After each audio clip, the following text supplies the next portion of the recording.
আসসালামু আলাইকুম। আমি আজকে একটি জামা কামিজ কাটিং করে দেখাচ্ছি। আপনারা আমার এই নিয়মে কাটিং করলে আপনারাও খুব সহজভাবে কাটিং করতে পারবেন।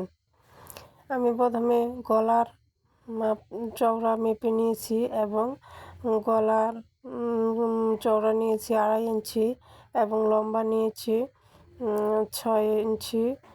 6 ইঞ্চির একটু বেশি নিয়েছি এবং কাঁধের মাপ নিয়েছি 4 ইঞ্চি। এখন আমি 43 ইঞ্চি 43 ইঞ্চি বডির জামা কাটিং করব। 43কে 4 ভাগ করে 1 ভাগ নিয়ে নেবেন। প্যাটের মাপ নিয়ে নিচ্ছি।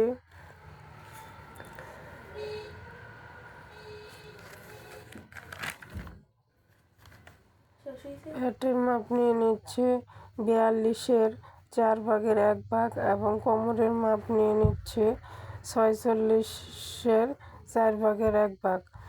আপনারাও এইভাবে মেপে নেবেন।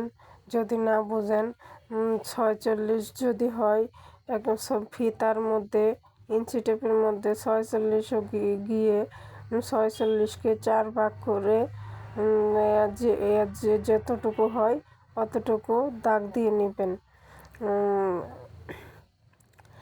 এখন গলাটা কাটিং করে নিচ্ছি। গলার পিছনের লম্বা নিয়েছি 4 ইঞ্চি এবং এখন গলাটা 2টা গলায় আমি একসাথে কেটে নিচ্ছি। এই কেটে নেওয়া হয়ে গেছে। এখন আমি পিছনের গলাটাকে সরিয়ে নিব।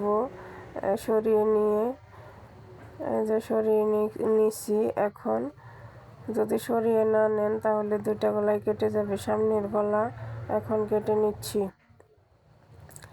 এখন আমি নিচে একটু রাউন্ড শেপ করে কেটে নিচ্ছি। এখন আমি হাতাটা কাটিং করার জন্য 4 ভাঁজে ভাঁজ করে নিচ্ছি। আমি একটি কলসি হাতা বানাবো। তো এখন 5 ইঞ্চি কাপড় নিয়ে নিচ্ছি সামনের মুহুরির জন্য। লম্বা হাতার লম্বা নিয়ে নিয়েছি 8 ইঞ্চি এবং মুহুরির মাপ হচ্ছে 13 ইঞ্চি। আমি সেই মাপে কাপড়টাকে কেটে নিচ্ছি। এখন লম্বা মেপে কেটে নিচ্ছি। কেটে নেওয়া হয়ে গেছে। এখন ওই যে পাশ আছে ওই পাশে তো কলসি হাতা হবে না, তাই সাইডে নিচে যে কাপড় ছিল ওইটুকু আমি জোড়া দিয়ে একটা পাশ বানিয়ে নিব।